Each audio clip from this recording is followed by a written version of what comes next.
L'hiver, cette saison magique mais aussi redoutée. Rhume, angine, bronchite. On dirait que chaque année, c'est la même rengaine. Et si je te disais que tomber malade en hiver n'est pas une fatalité? Que tu peux traverser les mois les plus froids sans antibiotiques, sans fièvre, sans toux qui dure des semaines, grâce à des solutions naturelles, ancrées dans la science et accessibles à tous. Aujourd'hui, je t'emmène découvrir l'arsenal préventif d'un médecin intégratif qui, depuis 30 ans, aide ses patients à passer des hivers sains, légers et pleins d'énergie. Prépare-toi, ce que tu vas apprendre va changer ta façon de vivre l'hiver. Tu connais cette phrase « Le microbe n'est rien, le terrain est tout ». Elle vient du médecin Antoine Béchamp et elle est plus vraie que jamais. Imagine deux personnes dans le même bureau. L'une attrape la grippe, l'autre rien. Pourquoi ?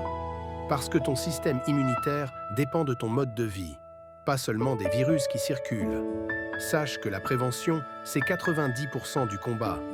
Pas besoin de miracle, juste de comprendre comment ton corps se défend et de l'aider à le faire mieux.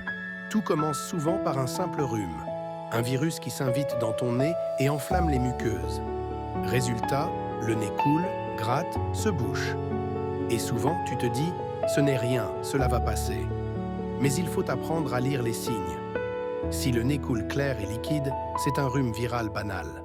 Si l'écoulement devient jaune ou vert, c'est du pus, signe qu'une surinfection bactérienne commence.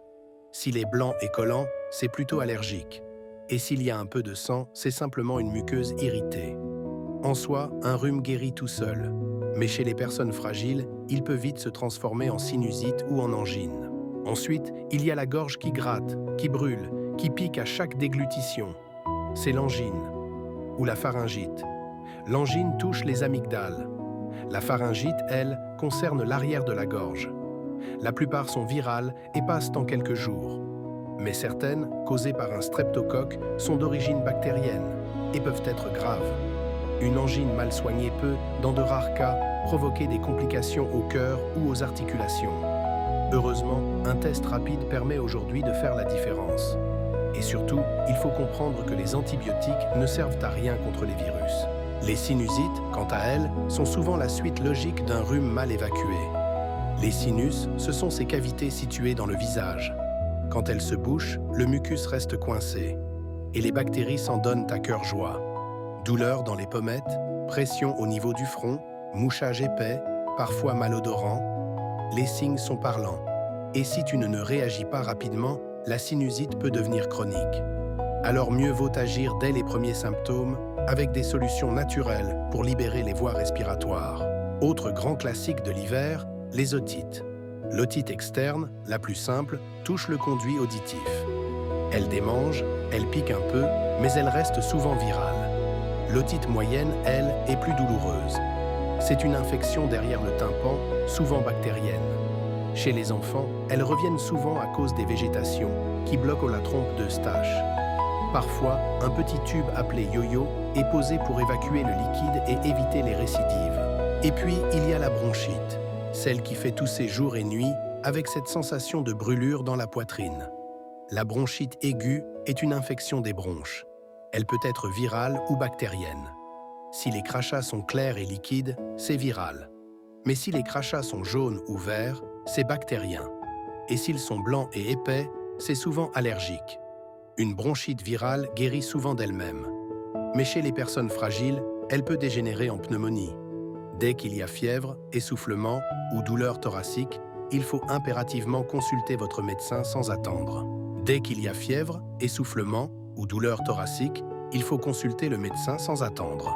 La question à se poser est virus ou bactérie.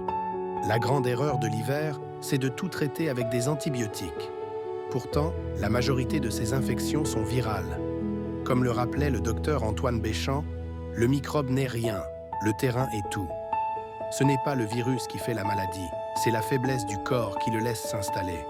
Un corps fatigué, stressé ou mal nourri devient une porte ouverte aux microbes. Un organisme fort et équilibré, lui, les repousse sans problème. La vraie grippe, on la reconnaît vite. Fièvre élevée, frissons, courbatures, toux sèche et douloureuse. Elle peut durer plusieurs semaines, mais contrairement à ce qu'on pense, elle n'est pas toujours dangereuse. Elle l'est surtout pour les personnes âgées ou affaiblies. Et le vaccin, même s'il peut aider, n'est pas parfait. Son efficacité varie entre 50 et 70% selon les années. Faut-il avoir peur de l'hiver? Non, mais il faut écouter son corps et le renforcer avant qu'il ne faiblisse. Rhumes, angines, bronchites ne sont pas des fatalités. Avec une bonne hygiène de vie, une alimentation saine et quelques remèdes naturels, il est tout à fait possible de traverser l'hiver sans tomber malade. Comme il est souvent dit en naturopathie, mieux vaut prévenir que guérir. Un principe simple, mais redoutablement efficace. Toutes les infections respiratoires ne se valent pas. La plupart sont virales et bénignes, mais certaines peuvent devenir sérieuses si notre système immunitaire est affaibli. Avant de se précipiter sur les antibiotiques, il faut observer les symptômes, respecter le corps et la fièvre, renforcer son terrain avec une bonne hygiène de vie. Maintenant que tu connais les différentes infections hivernales, parlons des 5 piliers pour avoir une immunité au top. Car si tu as une très bonne immunité, ton corps se défendra tout seul sans avoir recours à la médication chimique. Le premier pilier est ton alimentation, ton assiette est ta première pharmacie. Oublie les carences. Pense en crassement, trop de laitage, de sucre rapide, d'aliments ultra transformés. Résultat, ton corps produit des cols, ces glaires épaisses qui deviennent le nid parfait pour les infections. Réduis drastiquement ou mieux supprime les laitages frais, yaourt, fromage blanc, lait. Et si tu es fragile, teste tes intolérances alimentaires, gluten, œufs, lait. Un simple test sanguin peut tout changer, comme pour Arthur, un petit garçon constamment malade l'hiver, qui a arrêté les otites et les antibiotiques du jour au lendemain, juste en changeant son assiette. Le second pilier se situe au niveau du nez. Nettoie ton nez, comme tu te laves les dents. Oui, tu as bien entendu. Le nez, c'est la porte d'entrée des virus. Alors chaque soir, avant de te coucher, un spray d'eau de mer enrichi en cuivre et argent. Et pour les plus motivés, le neti, une petite théière indienne pour rincer les fosses nasales. C'est étrange au début, mais ultra efficace contre rhinite et sinusite chronique quand, la nuit, tu as la sensation du nez bouché. Troisième pilier, ton intestin. Ton intestin, c'est ton deuxième cerveau et ton bouclier immunitaire. Savais-tu que 60% de tes cellules immunitaires vivent dans ton intestin et que 80% des anticorps qui protègent tes poumons sont fabriqués dans ton intestin?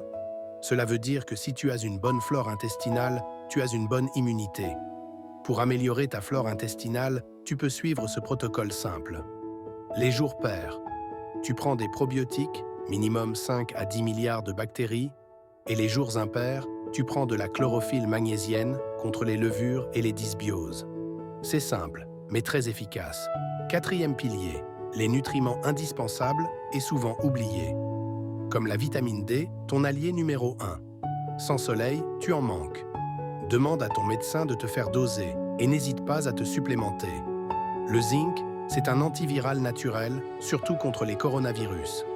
La vitamine C naturelle, issue de l'acérola, du cresson, du persil. Le fer, si tu es fatigué, que tu as des règles abondantes ou que tu es âgé, une petite anémie peut affaiblir ton immunité sans que tu t'en rendes compte. Enfin, le cinquième pilier. Les plantes et produits de la ruche, la force de la nature. L'échinacée, la reine des immunostimulants. La gelée royale plus pollen, un duo énergisant, antioxydant et régénérant. La propolis, l'antibiotique naturel des abeilles. Pour la posologie de tous ces compléments alimentaires, demande conseil auprès de ton médecin de confiance ou et d'un naturopathe. Et puis, il y a aussi l'homéopathie, ton alliée discrète mais puissante. Tu penses, peut-être, que l'homéopathie, c'est juste des petites granules sans effet? Détrompe-toi. Demande conseil auprès de ton naturopathe. C'est subtil, mais efficace. Et surtout, sans effet secondaire, adapté aux enfants, aux femmes enceintes, aux seniors. Alors, tu vois, l'hiver ne doit pas être une saison de souffrance. Il peut être doux, paisible et plein de vitalité si tu prépares ton corps avant que les virus ne frappent. Commence dès maintenant. Réduis les laitages. Nettoie ton nez chaque soir. Prends de la vitamine D et choisis un seul des protocoles qu'on a vus, plantes, ruches, homéopathie. Tu n'as pas besoin de tout faire d'un coup, mais chaque petit geste compte. Et surtout, écoute ton corps. Il sait se défendre. Il a juste besoin que tu l'aides un peu. Si cette vidéo t'a parlé, partage-la à quelqu'un qui passe chaque hiver au fond de son lit. Et dis-moi en commentaire, quelle est ta plus grande peur hivernale? Rhume, angine, fatigue? À très vite. Et surtout, prends soin de toi. Parce que cet hiver, tu le mérites en pleine forme. Merci de t'abonner afin de ne pas rater la prochaine vidéo et de liker afin de chatouiller les algorithmes.